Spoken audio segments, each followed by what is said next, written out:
भाई दूज की कहानी। एक बुढ़िया थी, उसके 7 बेटे और एक बेटी थी।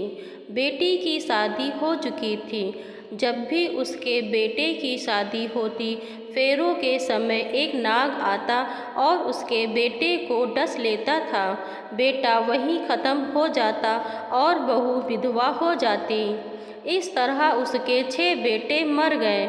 7वें की शादी होनी बाकी थी। इस तरह अपने बेटों के मर जाने के दुख से बुढ़िया रो रो के अंधी हो गई थी। भाई दूज आने को हुई तो भाई ने कहा कि मैं बहन से तिलक लगाने जाऊंगा। माँ ने कहा ठीक है। उधर जब बहन को पता चला कि उसका भाई आ रहा है तो वह खुशी से पागल होकर पड़ोसन के घर गई और पूछने लगी कि जब बहुत प्यारा भाई घर आए तो क्या बनाना चाहिए। पड़ोसन उसकी खुशी को देखकर जल भुन गई और कह दिया कि दूध से रसोई लेप घी में चावल पका। बहन ने एक ही किया। उधर भाई जब बहन के घर जा रहा था तब उसे रास्ते के सांप मिला।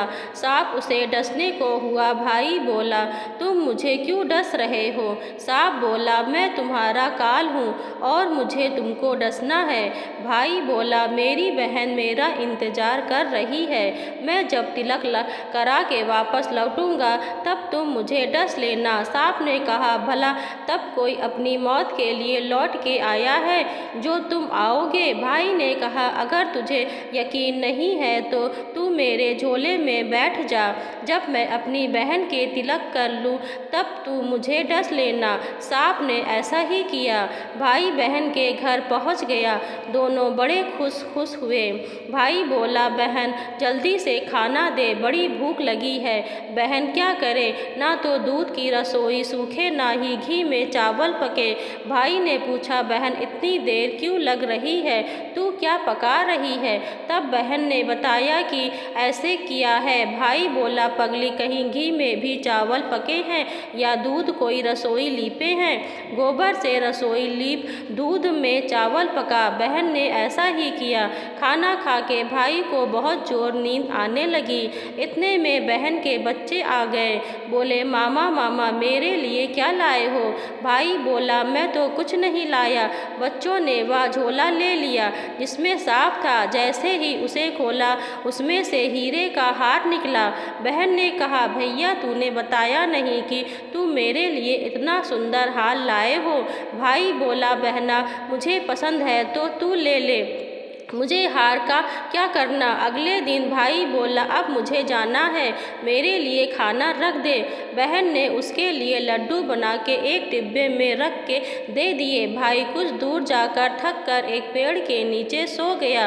उधर बहन के जब बच्चों को जब भूख लगी तो माँ से कहा कि खाना दे दो। माँ ने कहा खाना अभी बनने में देर है। तो बच्चे बोले कि मामा जो रखा है वही दे दो। तो वह बोली कि लड्डू बनाने के लिए बाजरा पीसा था वहीं बचा पड़ा है, चक्की में जाकर खा लो। बच्चे ने देखा कि चक्की में तो सांप की हड्डियां पड़ी है। यही बात माँ को आकर बताई तो वह बावड़ी सी होकर भाई के पीछे भागी। रास्ते भर लोगों से पूछती कि किसी ने मेरा बावड़ा सा भाई देखा। तब एक ने बताया कि कोई लेटा तो है पेड़ के नीचे, देख ले वहीं तो नहीं। भागी भागी पेड़ के नीचे पहुंची। उसने अपने भाई को नींद से उठाया। भैया भैया कहीं तूने मेरे लड्डू तो नहीं खाए। भाई बोला ये ले तेरे लड्डू नहीं खाए, मैंने लेके लड्डू ही तो दिए थे।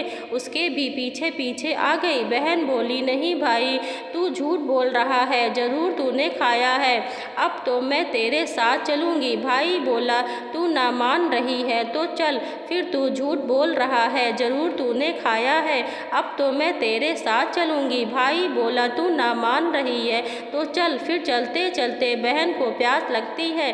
वह भाई को कहती है कि मुझे पानी पीना है। भाई बोला अब मैं यहाँ तेरे लिए पानी कहाँ से लाऊं, 3 मील दूर कहीं चील उड़ रही है, चली जा वहाँ शायद तुझे पानी मिल जाए। तब बहन वहाँ गई और पानी पीकर जब लौट रही थी तो रास्ते में देखती है कि एक जगह ज़मीन में 6 सिलाएँ गड़ी। एक बिना गढ़े रखी हुई। एक बुढ़िया से पूछा कि ये सिलाएँ कैसी? उस बुढ़िया ने बताया कि एक बुढ़िया है, उसके 7 बेटे थे। 6 बेटे तो शादी के मंडप में ही मर चुके हैं, तो उसके नाम की ये सिलाएँ ज़मीन में गड़ी है। अभी 7वें की शादी होनी बाकी है। उसकी शादी होगी तो वह भी मंडप में ही मर जाएगा। तब वह 7वीं सिला भी ज़मीन में गड़। सुनकर बहन समझ गई कि ये सिलाएँ किसी और की नहीं बल्कि उसके भाइयों के नाम की है। उसने उस बुढ़िया से अपने 7वें भाई को बचाने का उपाय पूछा। बुढ़िया ने उसे बतला दिया कि वह अपने 7वें भाई को कैसे बचा सकती है।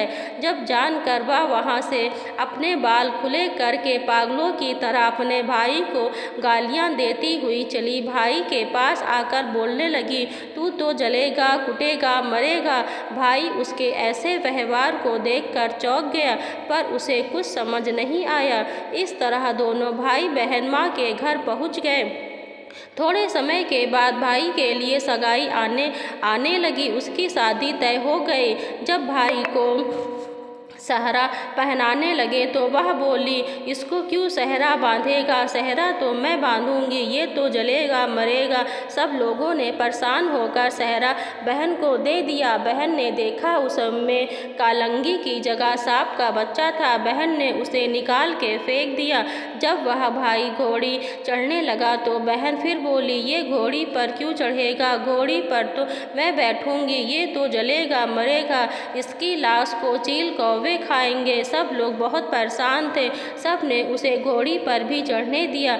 जब बारात चलने हुई तब बहन बोली, क्यों दरवाजे से निकलेगा? ये तो पीछे के रास्ते से जाएगा।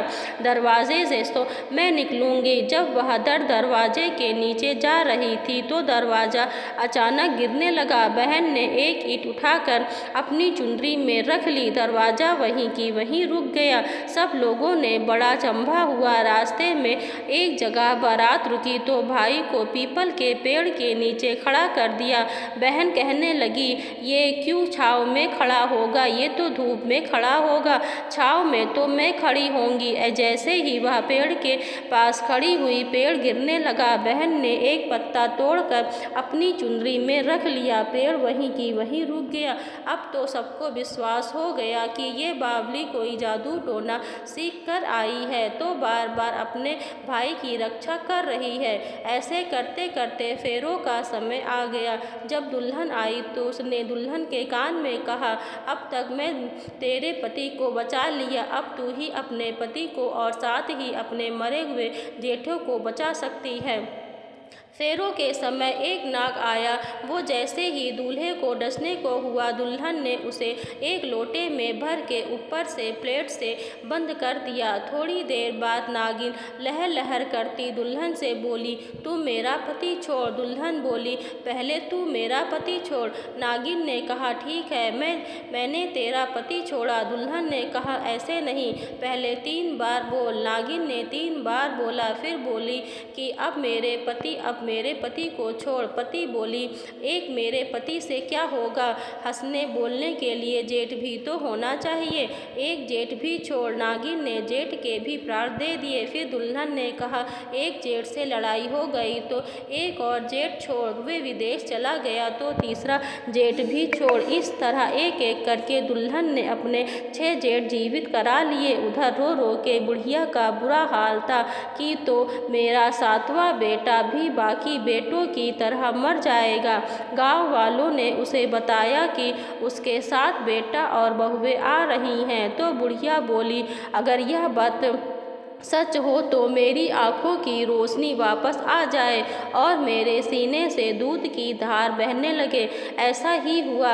अपने सारे बहू बेटों को देखकर वह बहुत खुश हुई और बोली, यह सब तो मेरी बावली ने किया है। कहा है मेरी बेटी। सब बहन को ढूंढने लगे। देखा तो वह भूसे की कोठरी में सो रही थी। जब उसे पता चला कि उसका भाई सही सलामत है तो वह अपने घर को चली गई। उसके पीछे पीछे सारी लक्ष्मी भी जाने लगी। बुढ़िया ने कहा, बेटी पीछे मुड़ के देख, तू सारी लक्ष्मी ले जाएगी तो तेरे भाई भाभी क्या खाएंगे। तब बहन ने पीछे मुड़ के देखा और कहा, जो माँ ने अपने हाथों से दिया वह मेरे साथ चल, बाद बाकी का भाई भाभी के पास रह जाए। इस तरह एक बहन ने अपने भाई की रक्षा की।